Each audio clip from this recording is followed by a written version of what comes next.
Hello student, आज हम लोग पढ़ेंगे क्लास 10 का चैप्टर 1 रियल नंबर वास्तविक संख्याएं। ये हालांकि चैप्टर उतना कठिन भी नहीं है, उतना आसान भी नहीं है, तो हम इसको बहुत आसानी से पढ़ेंगे और इस चैप्टर का रोल भी बहुत है।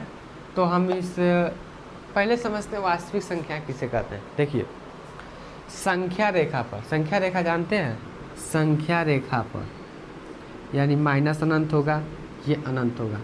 संख्या रेखा पर जितनी भी संख्याएं पाई जाती हैं, चाहे माइनस हो, -4 हो, चाहे दशमलव -0 हो, चाहे 0 हो, चाहे 1/2 हो, चाहे 3/4 हो, जितनी भी संख्याएं पाई जाएंगी उसे हम वास्तविक संख्या कहते हैं।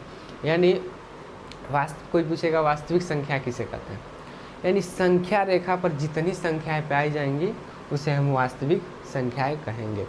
अब बात आती है कि वास्तविक संख्या कितने प्रकार की होती हैं। इसमें मोटा मोटा हम लोग पढ़ के एनसीईआरटी का क्वेश्चन लगाएंगे, क्योंकि अगर देखो जिसको नंबर पाना हो तो ये सब चीज़ें मत पढ़े। जिसको जिसको नंबर पाना है वो सब डायरेक्ट सवाल लगाए। जिसको समझना है, आगे कुछ करना है, मतलब वो ये सब कॉन्सेप्ट समझेगा तभी आगे सवाल लगाएगा। नहीं तो रट के कहेगा कि रट के एग्ज़ाम में हम नंबर पा जाएंगे, उससे तो नंबर पा जाएंगे लेकिन आगे आपको बहुत दिक्कत होगी। इसलिए हम बहुत अच्छे से समझाएंगे, बहुत अच्छे से पढ़ाएंगे, जो कंसेप्ट बताएंगे उसी हिसाब से सवाल लगेगा। तो अभी हम बताएं वास्तविक संख्या किसे कहते हैं। संख्या रेखा पर जितनी संख्याएं पाई जाएंगी उसे हम वास्तविक संख्याएं कहते हैं। अब वास्तविक संख्या कितने प्रकार की होती हैं? 5 प्रकार की। पहला होता है प्राकृतिक संख्या। प्राकृतिक संख्या, अब प्राकृतिक संख्या किसे कहते हैं? जो संख्या 1, 2, 3, 4, 5, 6 डॉट इस मतलब आगे क्रम में चलते जाए, यानी दशमलव में न हो, उसको हम प्राकृतिक संख्या कहते हैं। अब दूसरा क्या है? अब दूसरा है पूर्णांक। पूर्णांक किसे कहते हैं? पूर्णांक -4 हो, -3 हो, -2 हो, -1 हो, 0 हो, 1 हो, 2 हो, 3 हो, 4 हो, 5 हो, इसी को हम पूर्णांक कहते हैं।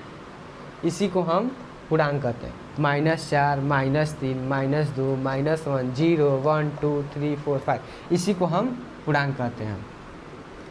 अब आती है तीसरे पे आता है परिमेय।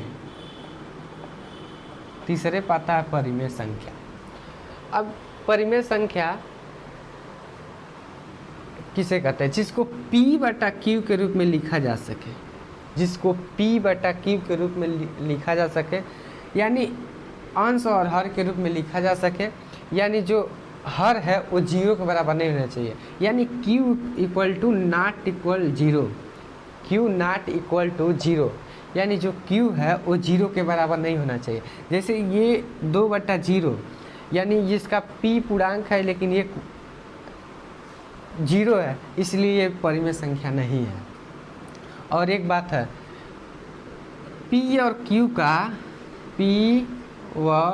Q का जो HCF होगा, P और Q का HCF जो होगा वह 1 होना चाहिए। यानी परिमेय संख्या किसे कहते हैं? जिसको P/Q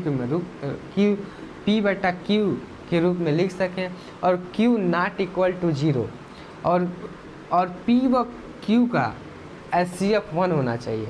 तभी अगर इन चीज़ों का ये फॉलो करे तो ये परिमेय संख्या है। जैसे कि आप लिख देंगे 1/3, ये परिमेय संख्या। अब एक कंसेप्ट और है।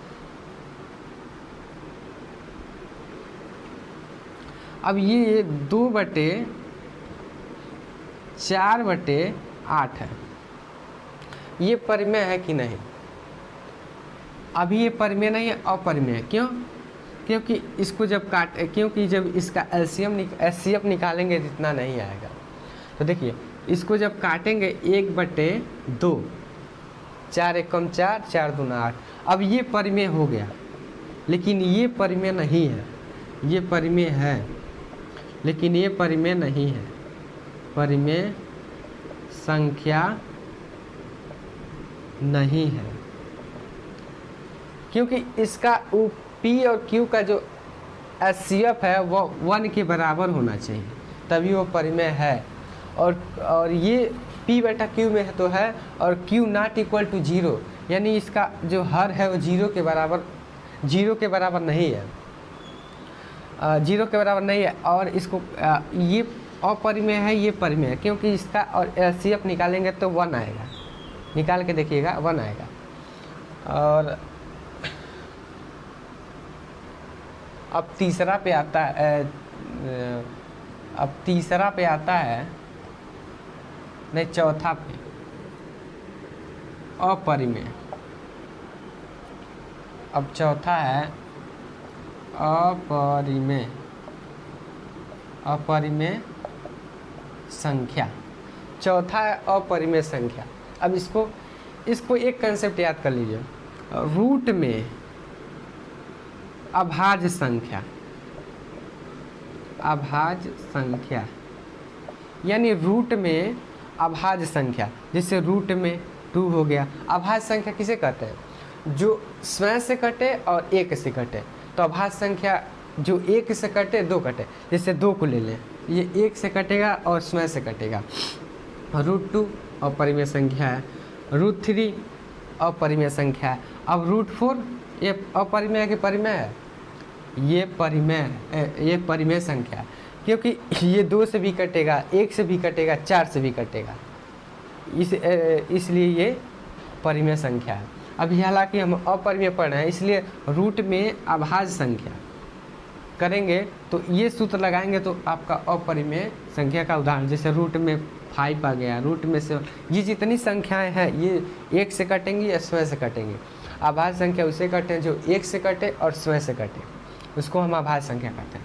अब आता है हमारा पूर्णांक, नहीं पूर्णांक तो बताए हैं, पूर्ण संख्या क्या होता है? यानी जो प्राकृतिक संख्या पढ़े हैं ना, उसी में 0 जोड़ दीजिए, बाकी 1 2 3 4 5 इसी को हम पूर्ण संख्या कहते हैं। यानी 0, बस प्राकृतिक संख्या में 0 लगा दीजिए, उसी को हम पूर्ण संख्या कहेंगे। ये तो हो गया वास्तविक संख्याएं, वास्तविक संख्याएं के प्रकार। और इसमें एक महत्वपूर्ण प्रमेय है, यूक्लिड विभाजन।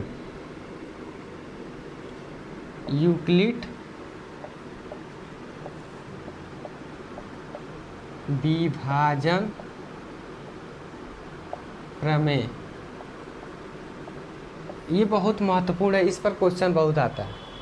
यूक्लिड विभाजन प्रमेय, तो मान लीजिए कोई संख्या है, 2 संख्या लेते हैं A और B। जो A है वो B से बड़ा है, यानी A जो है B से बड़ा है, तो इसको इस तरह लिखेंगे A = BQ + R। इसको